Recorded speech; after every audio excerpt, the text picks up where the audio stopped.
మొదట్లో చైనీస్ హ్యాకర్లు ప్రపంచవ్యాప్తంగా జరిగే హ్యాకింగ్ కాంపిటీషన్లో పార్టిసిపేట్ చేసి ప్రతిసారి ఫస్ట్ ప్రైజ్ని గెలిచేవారు. కానీ సడన్గా 2017 తర్వాత ఈ హ్యాకింగ్ కాంపిటీషన్స్కి చైనా హ్యాకర్లు అటెండ్ అవ్వడం ఆపేశారు. ప్రతిసారి ఈ కాంపిటీషన్లో టాప్లో ఉండే చైనా టీమ్స్ రాకపోవడంతో మొదట్లో కొంతమందికి అసలు వీళ్ళతో ఏం జరిగింది, చైనా ప్రభుత్వం వీళ్ళను ఏం చేసింది అని అనుమానం కలిగింది. కానీ 2019లో అసలైన రీజన్ బయటకు వచ్చింది. చైనా ప్రభుత్వం ఈ హ్యాకర్లతో ఒక అతిపెద్ద సైబర్ ఆర్మీని తయారు చేసింది. అలాగే వాళ్ళ లాంగ్ టర్మ్ ప్లాన్స్ తెలిసి ప్రపంచమే ఒక్కసారిగా షాక్ అయింది. మార్చి 2017 సమయంలో చైనా నుంచి ఒక హ్యాకర్ల గ్రూప్ కెనడాలోని వాంకూవర్కి చేరింది. ఇక్కడ వాళ్ళ టార్గెట్ ప్రపంచవ్యాప్తంగా ఎక్కువగా యూజ్ చేసే మొబైల్స్లో ఇతర డివైస్లలో ఉన్న ఫ్లాస్ని, లూప్ హోల్స్ని ఫైండ్ అవుట్ చేయడం. వీళ్ళు హ్యాక్ చేయాల్సింది గూగుల్ క్రోమ్ బ్రౌజర్ని, మైక్రోసాఫ్ట్ విండోస్ని అండ్ యాపిల్ ఐఓఎస్ని. ఈ మూడిట్లో ఉన్న డిఫెక్ట్స్ని, ఫ్లాస్ని ఈ హ్యాకర్లు ఫైండ్ అవుట్ చేయాలి. చైనా నుంచి వచ్చిన ఈ గ్రూప్ ఏదో ఇల్లీగల్గా ఈ పని చేయడానికి కెనడాకి రాలేదు. వాళ్ళు అఫీషియల్గా కెనడాలో కండక్ట్ చేస్తున్న హ్యాకింగ్ కాంపిటీషన్లో పార్టిసిపేట్ చేయడానికి వచ్చారు. ఈ కాంపిటీషన్ పేరు పాన్ టు ఓన్. అయితే ఇది ప్రపంచంలోనే one of the biggest hacking competition. ఇందులో హ్యాకర్లు పెద్ద పెద్ద కంపెనీల సాఫ్ట్వేర్స్ని హ్యాక్ చేసి వాటిలో ఉన్న సెక్యూరిటీ ఫ్లాస్ని, లూప్ హోల్స్ని ఫైండ్ అవుట్ చేస్తారు. దానికి బదులుగా వీళ్లకు క్యాష్ ప్రైజ్ని ఇస్తారు. ఈ కాంపిటీషన్లో $150,000 నుంచి $1 మిలియన్ వరకు ప్రైజ్ మనీ ఉంటుంది. ఎవరైతే ఈ పెద్ద కంపెనీస్ల సాఫ్ట్వేర్లో ఎవరు ఫైండ్ అవుట్ చేయని ఇంపార్టెంట్ లూప్ హోల్స్ని ఫైండ్ అవుట్ చేస్తారో వాళ్లకు పెద్ద క్యాష్ ప్రైజ్ మనీని కూడా ఇస్తారు. దీన్ని 0 డే వల్నరబిలిటీ అంటారు. ఎప్పుడైతే హ్యాకర్లు ఈ సాఫ్ట్వేర్కి చెందిన ఫ్లాస్ని ఐడెంటిఫై చేస్తారో వాళ్ళు డైరెక్ట్గా ఆ సాఫ్ట్వేర్ పేరెంట్ కంపెనీకి ఇన్ఫార్మ్ చేయాలి. ఉదాహరణకి గూగుల్ క్రోమ్లో ఏదైనా లూప్ హోల్ దొరికితే ఆ విషయాన్ని డైరెక్ట్గా గూగుల్కి చెప్పాలి. అలాగే మైక్రోసాఫ్ట్, యాపిల్ కంపెనీతో కూడా అలాగే చేయాలి. దాని ద్వారా ఆ కంపెనీలు వాళ్ళ సాఫ్ట్వేర్స్లో ఉన్న లూప్ హోల్స్ని రెక్టిఫై చేసి కొత్త అప్డేట్స్ని రిలీజ్ చేస్తారు. ఇలా ఫ్లాస్ని ఫైండ్ అవుట్ చేసిన హ్యాకర్లకు లక్షలు, కొన్నిసార్లు కోట్లు పే చేస్తారు. ఓవరాల్గా ఇది ఒక ఎథికల్ హ్యాకింగ్ కాంపిటీషన్ లాంటిది. అంటే ఈ హ్యాకింగ్ ద్వారా సామాన్య ప్రజలకి, కంపెనీలకు ఎటువంటి థ్రెట్ ఉండదు. వీటి వల్ల ఆ కంపెనీలు మరింత స్ట్రాంగ్ అవుతాయి. ఇలా అనేక సంవత్సరాల పాటు చైనాకు చెందిన హ్యాకర్లు అన్ని హ్యాకింగ్ కాంపిటీషన్స్లో టాప్లో ఉండేవారు. కానీ 2017 తర్వాత ఒక్కసారిగా మొత్తం మారిపోయింది. ప్రతిసారి హ్యాకింగ్ కాంపిటీషన్లో టాప్ ప్లేస్లో ఉంటూ ఎంతో ఫేమస్ అయిన చైనీస్ హ్యాకర్లు కనబడకుండా పోయారు. 2017 తర్వాత చైనాకు చెందిన హ్యాకర్ల టీం ప్రపంచవ్యాప్తంగా జరిగే హ్యాకింగ్ కాంపిటీషన్లో పార్టిసిపేట్ చేయడం మానేశారు. చైనా హ్యాకింగ్ టీమ్స్ ఈ కాంపిటీషన్స్లో పార్టిసిపేట్ చేయకపోవడంతో ప్రతి ఒక్కరూ డిసప్పాయింట్ అయ్యారు, ఎస్పెషల్లీ ఈ వెస్టర్న్ దేశాలు. అసలు ఈ హ్యాకర్లతో ఏం జరిగింది, చైనా ప్రభుత్వం వాళ్ళను ఏం చేసింది అనే విషయాలు ఎవరికి తెలియట్లేదు. అలాంటి సమయంలో ఒక సైబర్ సెక్యూరిటీ కంపెనీ నుంచి ర్యాండమ్ మెసేజ్ వచ్చింది. ఆ మెసేజ్ చూసి అందరూ షాక్ అయ్యారు. క్యూహీ 360 అనేది చైనాలోని టాప్ సైబర్ సెక్యూరిటీ కంపెనీ. ఈ కంపెనీ CEO జోయు హోంగి. ఇతను చైనాకు చెందిన హ్యాకర్లను టార్గెట్ చేస్తూ క్రిటిసైజ్ చేశాడు. ఇతను చెప్పింది ఏమిటంటే, మన దేశ హ్యాకర్లు బయట దేశాలకు వెళ్ళి వాళ్ళ స్కిల్స్ని ఎందుకు షో ఆఫ్ చేస్తున్నారు? ఇలాంటి హ్యాకింగ్ కాంపిటీషన్స్కి వెళ్ళి బెస్ట్గా పర్ఫామ్ చేయడం అనేది కేవలం మన స్కిల్స్ని బయట దేశాలకు షోకేస్ చేయడం అవుతుంది. దీనివల్ల ఎటువంటి ఉపయోగం లేదు. మీరు పెద్ద పెద్ద కంపెనీ సాఫ్ట్వేర్స్లో ఫైండ్ అవుట్ చేసే ఫ్లాస్, లూప్ హోల్స్ల కాస్టు మీకు ఇచ్చే ప్రైజ్ మనీ కంటే చాలా ఎక్కువగా ఉంటుంది. వాటి వాల్యూ మిలియన్స్, కొన్నిసార్లు బిలియన్స్లో ఉంటుంది అని చెప్పారు. ఇతని స్టేట్మెంట్ వచ్చిన తర్వాత చైనాకు చెందిన హ్యాకర్లు ఇంటర్నేషనల్ హ్యాకింగ్ కాంపిటీషన్స్లో పార్టిసిపేట్ చేయడం కంప్లీట్గా ఆపేశారు. ఆ తర్వాత అఫీషియల్ సోర్స్ ద్వారా కన్ఫర్మ్ అయిన విషయం ఏమిటంటే, ఈ హ్యాకర్లు సొంతంగా ఈ డిసిషన్ తీసుకోలేదు. అక్కడి చైనా గవర్నమెంట్ హ్యాకర్లను తమ కంట్రోల్లోకి తెచ్చుకుని ఎవరు కూడా బయట దేశాలకు వెళ్ళి తమ హ్యాకింగ్ స్కిల్స్ని షోకేస్ చేయకూడదని రూల్ పెట్టింది. దీన్ని బట్టి మనకు క్లియర్గా అర్థమవుతుంది, ఈ CEO మాటల్ని చైనా ప్రభుత్వం సీరియస్ తీసుకుని వెంటనే యాక్షన్ తీసుకుంది అని. దేశం నుంచి ఎవరు కూడా ఇతర దేశాల హ్యాకింగ్ కాంపిటీషన్స్లో, సైబర్ సెక్యూరిటీ ప్రోగ్రామ్స్లో ఇన్వాల్వ్ కాకూడదని చైనా గవర్నమెంట్ రూల్ని తీసుకువచ్చి అలాంటి ఇంటర్నేషనల్ ఈవెంట్స్ అన్నిటిని బ్యాన్ చేసింది. అయితే అప్పటి నుంచి చైనా ప్రభుత్వం తమ టాలెంట్ని బయటకు పంపడం బదులు తమ దేశంలోనే పెద్ద పెద్ద హ్యాకింగ్ కాంపిటీషన్లు కండక్ట్ చేయడం మొదలుపెట్టింది. అవే టియాన్ఫు కప్ కాంపిటీషన్స్. ఈ కాంపిటీషన్స్ ఇంటర్నేషనల్ హ్యాకింగ్ కాంపిటీషన్కి చైనాలో ఆల్టర్నేట్గా మారింది. అండ్ చైనా గవర్నమెంట్ ప్రైజ్ మనీని ఏమాత్రం తగ్గించకుండా $1 మిలియన్ వరకు ఉంచింది. దాంతో ఆ దేశంలోని హ్యాకర్లు మనం బయట దేశానికి వెళ్లాల్సిన అవసరం లేదు, మన దేశంలోనే కావలసినంత డబ్బు ఇచ్చే ఇలాంటి కాంపిటీషన్స్ ఉన్నాయని మోటివేట్ అయ్యేలా చేసింది. అయితే చైనాలో జరుగుతున్న ఈ cyber security Tianfu cup hacking competitions గురించి తెలిసి ప్రపంచం ఒక్కసారిగా షాక్ అయింది. ఎందుకంటే ఇక్కడ చైనా ఆడుతున్న గేమ్ ఏమిటంటే వాళ్ళు సైలెంట్గా ఎవరికి తెలియకుండా ఒక సైబర్ ఆర్మీని, హ్యాకర్ల ఆర్మీని తయారు చేస్తున్నారు. ఇంట్రెస్టింగ్ విషయం ఏమిటంటే నవంబర్ 2018 సమయంలో జరిగిన టియాన్ఫు కప్ కాంపిటీషన్లో ఒక సైబర్ సెక్యూరిటీ రీసెర్చర్ అయిన క్విన్ జాహో అనే వ్యక్తి $2 లక్షల ప్రైజ్ మనీ గెలిచాడు. ఇతను వెరీ పవర్ఫుల్ అండ్ డేంజరస్ లూప్ హోల్ని కనిపెట్టాడు. ఎందులో తెలుసా? మనందరి ఫేవరెట్ అయిన ఐఫోన్లో. ఇతను ఐఫోన్ మొత్తాన్ని హ్యాక్ చేసేసాడు. ఇతను మొదట సఫారీ బ్రౌజర్ ద్వారా అటాక్ స్టార్ట్ చేసి ఐఫోన్ కోర్ సిస్టంలో ఒక లూప్ హోల్ని ఫైండ్ అవుట్ చేశాడు. ఐఫోన్లో ఉన్న ఈ ఫ్లా ద్వారా ఇతను ప్రపంచంలో ఉన్న ఏ ఐఫోన్ అయినా కేవలం వెబ్ పేజ్ ద్వారా కంట్రోల్ చేయగలడు. అంటే మీరు ఈ హ్యాకర్కి చెందిన ఒక వెబ్సైట్ని జస్ట్ ఓపెన్ చేసినా సరే మీ ఫోన్ కంట్రోల్ మొత్తం హ్యాకర్ చేతికి వెళ్ళిపోతుంది. మీరు ఎటువంటి ఆప్షన్ని క్లిక్ చేయాల్సిన అవసరం లేదు, ఏ కండిషన్ని అగ్రి చేయాల్సిన అవసరం లేదు. మీరు ఒక వెబ్ పేజ్కి వెళ్ళారంటే చాలు మీ ఫోన్ కంట్రోల్ మొత్తం హ్యాకర్ చేతికి వెళ్ళిపోతుంది. షాకింగ్ విషయం ఏమిటంటే మీ ఫోన్ హ్యాక్ అయిందనే విషయం మీకు కూడా తెలియదు. ఇతను ఫైండ్ అవుట్ చేసిన ఈ లూప్ హోల్కి ఖేయాస్ అని పేరు పెట్టాడు. ఈ పేరు పర్ఫెక్ట్గా సూట్ అయింది. ఎందుకంటే ఇతను కనిపెట్టిన ఈ హ్యాక్ నెక్స్ట్ కొన్ని నెలల్లోనే ప్రపంచవ్యాప్తంగా ఉన్న సైబర్ ఎక్స్పర్ట్లకు తలనొప్పిగా మారింది. చైనాలో జరిగే ఈ టియాన్ఫు కప్ కాంపిటీషన్స్కి కెనడాలో జరిగే పాన్ టు ఓన్ హ్యాకింగ్ కాంపిటీషన్కి చాలా తేడా ఉంటుంది.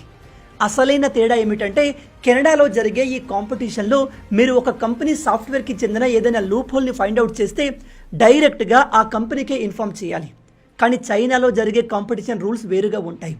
ఇందులో మీరు ఫైండ్ అవుట్ చేసే లూప్ హోల్ గురించి ముందు చైనా గవర్నమెంట్కి చెప్పాలి, ఆ తర్వాత ఆ కంపెనీకి చెప్పాలి. ఇక్కడి నుంచి అసలు గేమ్ స్టార్ట్ అయింది. క్విన్ జో కనిపెట్టిన ఈ హ్యాక్ మామూలుది కాదు. దాన్ని బ్లాక్ మార్కెట్లో అమ్మితే బిలియన్స్ ఆఫ్ డాలర్స్ని సంపాదించవచ్చు. దీన్ని ఉపయోగించి క్రిమినల్స్ అండ్ గవర్నమెంట్స్ ప్రపంచవ్యాప్తంగా ఉన్న ఐఫోన్ యూజర్స్ అందరినీ స్పై చేయవచ్చు. ఆ తర్వాత కొన్ని రోజులకి 2019 జనవరిలో యాపిల్ ఒక అప్డేట్ని తీసుకువచ్చింది. అందులో ఈ క్విన్ జో కనిపెట్టిన లూప్ హోల్ని కూడా సాల్వ్ చేసేశారు. కానీ అసలు విషయం 7 నెలల తర్వాత తెలిసింది. అదేంటంటే గూగుల్ ఒక రీసెర్చ్ రిపోర్ట్ పబ్లిష్ చేసింది. అందులో గత కొన్ని నెలలుగా ఐఫోన్ యూజర్స్ పైన మాస్ హ్యాకింగ్ జరిగినట్టుగా మెన్షన్ చేశారు. ఈ గూగుల్ యాపిల్లో ఉన్న 5 లూప్ హోల్స్ని లిస్ట్ అవుట్ చేసి వాటిని ఉపయోగించే యాపిల్ యూజర్స్ పైన మాస్ లెవెల్లో స్పైయింగ్ జరిగినట్టుగా చెప్పింది. షాకింగ్లీ ఈ 5 లూప్ హోల్స్లో క్విన్ జో కనిపెట్టిన లూప్ హోల్ కూడా ఉంది. అంటే ఇతను కనిపెట్టిన ఆ లూప్ హోల్ని ఉపయోగించి ఐఫోన్ యూజర్స్ పైన మాస్ సైబర్ అటాక్స్ చేశారు. అయితే గూగుల్ ఇక్కడ ఏ యూజర్స్ పైన అటాక్ జరిగింది, ఇదంతా ఎవరు చేయించారు అనే విషయాన్ని రివీల్ చేయలేదు. కానీ తర్వాత తెలిసిన విషయం ఏమిటంటే ఈ సైబర్ అటాక్లో విక్టిమ్స్ ఉయిగుర్ ముస్లిమ్స్ అని అటాక్ చేసింది చైనా గవర్నమెంట్. 2014 నుంచి చైనా ఉయిగుర్ ముస్లిం కమ్యూనిటీని కంట్రోల్ చేస్తూ వస్తుంది. వాళ్ళను తొక్కేయడానికి ఎంతగానో ప్రయత్నించింది. ఇప్పటికీ ఈ ముస్లిం కమ్యూనిటీ చైనాలో భయంగా జీవిస్తారు.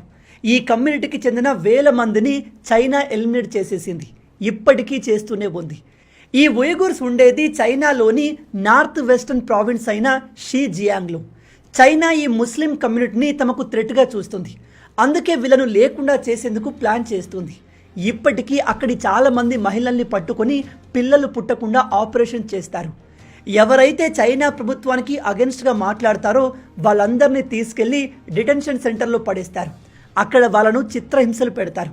మహిళలపై అఘాయిత్యాలు చేసిన కేసెస్ కూడా చాలా ఉన్నాయి.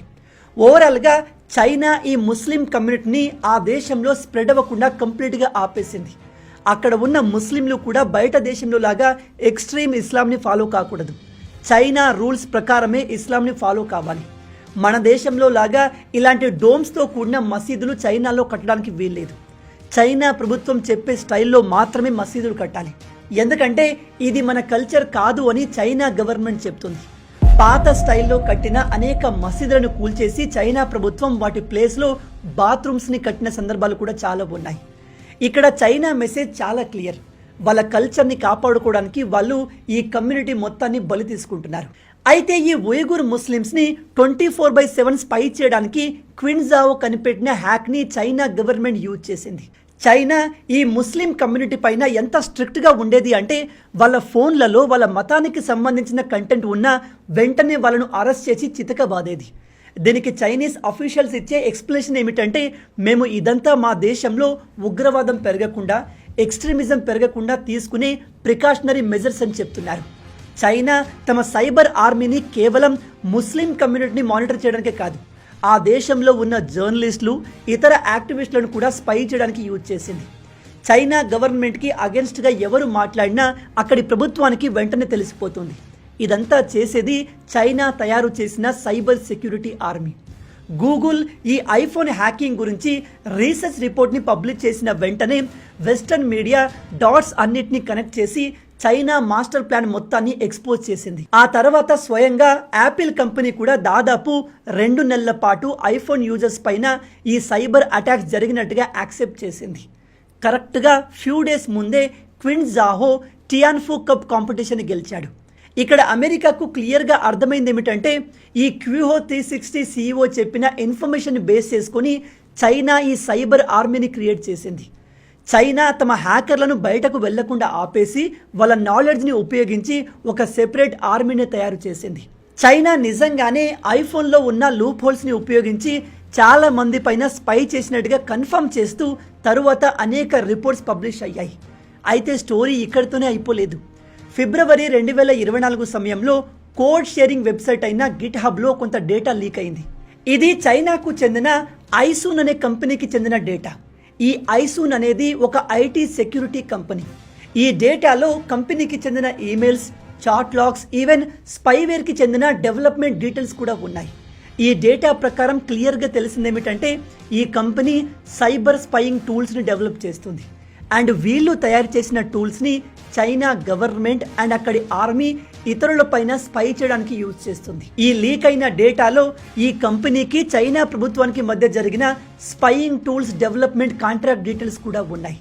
షాకింగ్ విషయం ఏమిటంటే, ఈ కంపెనీ వీళ్ళు హ్యాక్ చేసిన ప్రతి ఈమెయిల్కి, ఫోన్కి, వెబ్సైట్కి $10,000 నుంచి $1,00,000 వరకు చైనా గవర్నమెంట్ నుంచి డబ్బు తీసుకునేది. ఇప్పటికీ టియాన్ఫు కప్ హ్యాకింగ్ కాంపిటీషన్ చైనాలో జరుగుతున్నాయి. ఇది స్టార్ట్ అయి 8 సంవత్సరాలు అవుతుంది. ఈ మొత్తం ఈవెంట్ని స్పాన్సర్ చేసేది అక్కడి చైనా గవర్నమెంట్ అండ్ ఆ దేశంలోని పెద్ద పెద్ద కంపెనీలు.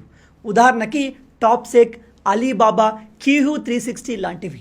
మొత్తంగా చైనా తమ దేశంలోని ఇలాంటి హ్యాకర్లకు ట్రైనింగ్ ఇచ్చి ఎంకరేజ్మెంట్ ఇస్తూ సైబర్ వెపన్స్ని క్రియేట్ చేస్తుంది. ఒక అతిపెద్ద సైబర్ ఆర్మీని క్రియేట్ చేస్తుంది.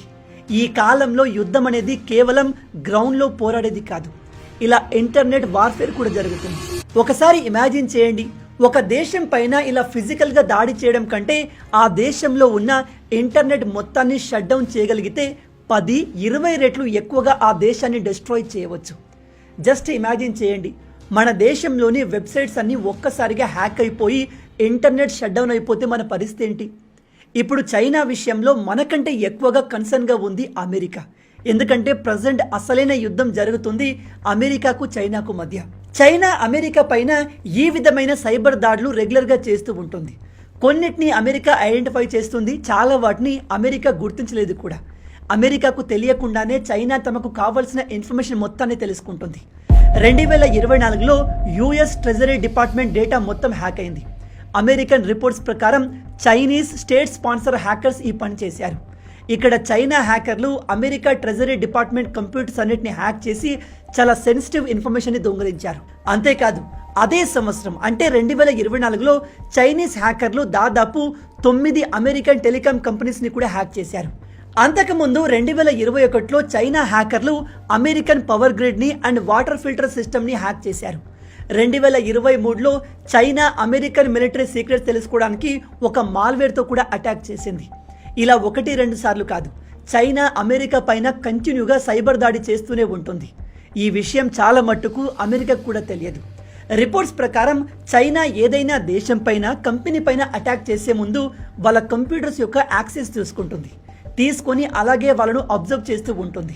టైం వచ్చినప్పుడు ఒక్కసారిగా సైబర్ అటాక్ చేసి వాళ్ళకు కావాల్సిన సెన్సిటివ్ ఇన్ఫర్మేషన్ తీసుకుంటారు లేదా ఆ ఇన్ఫర్మేషన్ మొత్తాన్ని డిస్ట్రాయ్ చేస్తారు. కొన్ని దేశాలు తమ పైన సైబర్ దాడి జరిగింది అని రియలైజ్ అవుతాయి, కొన్ని అస్సలు కావు. ఎందుకంటే ఈ సైబర్ హ్యాకింగ్ అటాక్లు ఎలా ఉంటాయి అంటే అది మన పైన జరిగిందనే విషయం కూడా మనకు తెలియదు. ఇప్పుడు మీ చేతిలో ఉన్న ఫోన్ని ఎవరైనా మీకు తెలియకుండా యాక్సెస్ చేస్తుండవచ్చు, మీ డేటా మొత్తాన్ని మానిటర్ చేస్తూ ఉండవచ్చు. ఆ విషయం మనకు తెలియదు. ఇఫ్ మన దగ్గర హ్యాకింగ్కి సంబంధించిన కొద్ది నాలెడ్జ్ ఉంటేనే ఆ విషయం మనకు అర్థమవుతుంది. నేను ఈ వీడియోలో చైనా గురించి మీకు చెప్పింది కేవలం శాంపిల్ మాత్రమే. చైనా మన ఇండియాతో ఈవెన్ అమెరికా కంటే కూడా చాలా ముందుంది. చైనా టెక్నాలజీ పరంగా, డెవలప్మెంట్ పరంగా, ఈవెన్ సైబర్ వార్ఫేర్లో కూడా మన అందరికంటే ముందుంది. చైనా ఎవరికి తెలియకుండా ఒక అతిపెద్ద హ్యాకింగ్ సైబర్ ఆర్మీని ఫామ్ చేసింది. వాళ్ళు తలుచుకుంటే ఏ దేశ గవర్నమెంట్ అయినా కొద్ది నిమిషాల్లోనే పర్మనెంట్గా షట్ డౌన్ చేయగలరు. ఇప్పుడు మీ అందరి మైండ్లో ఒక క్వశ్చన్ వచ్చి ఉంటుంది, దీన్ని కౌంటర్ చేయడానికి మన ఇండియా ఏం చేస్తుంది అని. మన దేశం దగ్గర కూడా సైబర్ సెక్యూరిటీ టీమ్స్ ఉన్నాయి. మనం చైనా అంత లెవెల్లో లేము, బట్ మన దేశాన్ని మనం కాపాడుకునే స్థాయిలో మాత్రం ఉన్నాం. కానీ చైనా మనకంటే ఎంతో అడ్వాన్స్గా ఉంది. వాళ్ళు ఏమేమి చేయగలరు అనే విషయం మనకే కాదు, అమెరికాకు కూడా తెలియదు. ఓవరాల్గా ఫ్యూచర్ వార్స్ మిసైల్స్తో, వెపన్స్తో కాదు, కోడింగ్తో జరుగుతాయి. ఈ హ్యాకర్లు ఒక్క మిసైల్, బుల్లెట్ ఫైర్ చేయకుండా దేశాన్ని డిస్ట్రాయ్ చేయగలరు. మీరు గమనించండి, మిసైల్తో అటాక్ చేసి ఒక ప్రాంతాన్ని డిస్ట్రాయ్ చేయడం కంటే కూడా ఆ ప్రాంత నెట్వర్క్ మొత్తాన్ని బ్లాక్ చేయడం అనేది 100 రెట్లు ఎక్కువ నష్టాన్ని కలిగిస్తుంది. రియల్ లైఫ్ ఏజెంట్లు, స్పైల కంటే కూడా ఫోన్లోని మాల్వేర్స్ ఎక్కువ ఎఫిషియెంట్గా శత్రువుల్ని డ్యామేజ్ చేయగలదు. ఒక్క క్లిక్తో దేశ స్టాక్ మార్కెట్ మొత్తాన్ని కుప్పకూల్చి ఆ దేశ ఆర్థిక వ్యవస్థ మొత్తాన్ని నాశనం చేయవచ్చు. ఫిజికల్గా జరిగే యుద్ధం నుంచి ఒక దేశం సంవత్సరం, 2 సంవత్సరాలు రికవరీ అవుతుంది కావచ్చు, కానీ సైబర్ వార్ జరిగితే ఆ దేశం మళ్ళీ కోలుకోవడానికి దశాబ్దాలు పడతాయి. ఈ వీడియో మొత్తం చూశాక చైనా మనకంటే technology, development, even cyber warfare విషయంలో ఎంత ముందుందో మీకు అర్థమై ఉంటుంది. అయితే చైనాను బీట్ చేయడానికి మన ఇండియా ఏం చేస్తే బాగుంటుంది? మన దేశ ప్రభుత్వం ఎటువంటి చర్యలు తీసుకుంటే బాగుంటుంది? మన దేశంలో ఎటువంటి మార్పులు చేస్తే మనం చైనా లాగా వేగంగా అభివృద్ధి చెందుతాం? మీ ఆలోచనల్ని కింద కామెంట్లో చెప్పండి. మొత్తంగా ఇవే ఈ వీడియోకి సంబంధించిన పూర్తి విషయాలు. ఈ వీడియో మీకు నచ్చింది అనుకుంటున్నాను. నచ్చితే అలా ఊరికే చూసి వెళ్ళిపోకుండా వీడియోని లైక్ చేయండి. ఈ వీడియోకి నేను మీకు ఇచ్చే లైక్స్ టార్గెట్ 20,000 లైక్స్. చాలా ఈజీ, సింపుల్గా చేసేయండి. అండ్ ఇలాంటి మరిన్ని ఇంట్రెస్టింగ్ వీడియోస్ కోసం మన ఛానల్ని సబ్స్క్రైబ్ చేసి మమ్మల్ని సపోర్ట్ చేయొచ్చు కదా. ఇది మీకు కంప్లీట్లీ ఫ్రీయే, కానీ మీరు చేసే ప్రతి ఒక్క లైక్ అండ్ సబ్స్క్రిప్షన్ మాకు మరిన్ని వీడియోస్ చేయడానికి ఒక మోటివేషన్లా ఉంటుంది. కాబట్టి వీడియోని లైక్ చేసి ఛానల్ని సబ్స్క్రైబ్ చేయడం మర్చిపోవద్దు. రాబోయే వీడియోలో ఇంకో ఇంట్రెస్టింగ్ టాపిక్తో మళ్ళీ కలుద్దాం. అంటిల్ దెన్, జై హింద్ అండ్ జై భారత్.